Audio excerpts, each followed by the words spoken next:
नमस्कार। अभी आप देख रहे हैं आजाद बिहार न्यूज। आजाद बिहार की टीम आज पहुंची है सीतामढ़ी जिला के रूनीसैदपुर प्रखंड के गिद्धा फुलवरिया पंचायत में।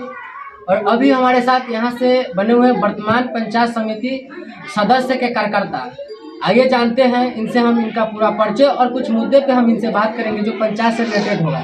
युवा है, युवाओं के बेरोजगारी को लेकर के भी हम इनसे बात करेंगे। सबसे पहले आजाद बिहार न्यूज में आपका बहुत बहुत स्वागत है। आप अपना पूरा परिचय रखें। धन्यवाद आपको आने तक खबर। और मेरा नाम प्रभास कुमार, गिद्धा फुलवरिया क्षेत्र संख्या 40 से पंचायत समिति पद हेतु कार्यकर्ता के कार्य पे काम करते हैं। और हमें तो काम में काफ़ी कठिनाइयाँ भी होती है। जब किसी भी काम में हम लोग ब्लॉक से रिलेटेड बात करते हैं किसी भी स्टाफ से, तो वो मुखिया के अधीन किसी भी कार्य को मुखिया के अधीन सौंप देता है। वो पंचायत समिति के इस कार्य में कोई भागीदारी नहीं है, इंटरफेयर नहीं करना है। और काफ़ी समस्या होती है। किसी भी मनरेगा डिपार्टमेंट हो, शौचालय कार्यकाल हो, या जो भी डिपार्टमेंट से काम हो, सभी काम में मुखिया के तहत ही जोड़ दिया जाता है। और मुखिया न खुद करता है न और किसी और को करने देता है, अपने वार्ड सदस्य को भी नहीं करने देता। खुद कमीशन के लिए अपने आप को रखे रहता है, काम को न करने देता है न खुद करता है। ये सब काफ़ी परेशानियाँ होती है। मतलब आपका कहने का मतलब है कि यहाँ के जो वर्तमान मुखिया हैं वो न खुद करता है और न आपको करने देता है, और वो सिर्फ कमीशन के चक्कर में इस काम को विलंबित करके रखा रहता है। हाँ, कमीशन के काम के लिए सबको, और भी वार्ड सदस्य जो है वो भी नहीं खुद कर पाते हैं। और किसी भी कार्य के लिए या तो मुखिया हस्ताक्षर करे तभी हो पाता है। पंचायत समिति भी कर सकता है, लेकिन ना तो हमारे प्रमुख साहब कुछ बोलते हैं और नहीं मुखिया से भी हम लोग जाते हैं कि आप कम से कम हमें कुछ काम दीजिए। मुखिया भी नहीं काम देते हैं और नहीं खुद ज़्यादा करते हैं। हम लोग जाते हैं ब्लॉक में, स्टाफ से ही बात करते हैं, स्टाफ भी हम लोग को आज सुनता नहीं है। हमारे नहीं, हमसे जो 15 साल सीनियर है, जो पहले से राजनीति करते हैं, वो लोग सबका भी यही बुरा हाल है। किसी को भी एक काम नहीं दिया जा रहा है, पूरे को पूरे मुखिया के थ्रू सौंप दिया जा रहा है। साल भर में अब तक आप अपने माध्यम से आप अपने क्षेत्र में कौन कौन से विकास का कार्य किए हैं? अभी तक मेरे 1 साल का कार्यकाल पूरा हुआ है, जिसमें काम अभी 0/0 है। एक भी काम हम नहीं कर पाए, क्योंकि हर काम में वो मुखिया के अधीन सौंपता है। और जब काम 1-2 काम मैंने किया था, पोखर का योजना किया, उसके बाद भी उसमें ब्रेक लग गया है। अब चूँकि कह रहा है कि अब मुखिया जी के जब तक अथराइज नहीं होगा तब तक काम आगे नहीं बढ़ेगा। मुखिया आपको एनओसी नहीं दे रहा है। एनओसी के लिए ही सब रोड हो या नाला हो या सभी चीज़ में नहीं, विकास की बात करें तो सबका क्षेत्र अलग अलग बांटा हुआ है। मुखिया भी करा सकता है। तो आप भी पंचायत से सम्मानित होकर के गए हैं वहाँ, उनको भी पंचायत के लोग ही वोट दिए हैं, तो फिर क्षेत्र दोनों का अलग अलग है। फिर समस्याएं कहाँ से उत्पन्न हो रही है? समस्याएं जब पंचायत में आम सभा लगती है। आम सभा की बात बोले हैं। 12 महीना होने वाला है आपके इस पंचायत चुनाव का। 12 महीना में मैं छोड़ के चलता हूँ, कितना बार आपको आम सभा में बुलाया गया मुखिया के द्वारा? मुझे आम सभा में नहीं बुलाया जाता है।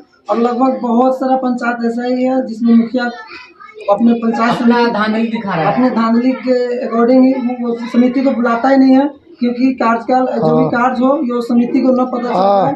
और समिति को पता चलने के बाद भी उस काम में ब्रेक लगा सकता है। ब्लॉक लेवल पे जाता है, उस काम में ब्रेक लगाता है, क्योंकि मेरे पंचायत में मेरे अधीन के अलावा कोई और दूसरा काम नहीं कर सकता। देखिए, नियम ये कहता है कि आप आम सभा लगाते हैं तो उसमें पंचायत समिति को जाना पड़ता है। लेकिन कुछ ऐसे दबंग मुखिया जो होते हैं, हमने भी बहुत सारे जगह रिपोर्टिंग किए हैं, तो मुझे पता चला है कि मुखिया अपना वो सोचता है कि सिर्फ हम ही विकास का कार्य करें।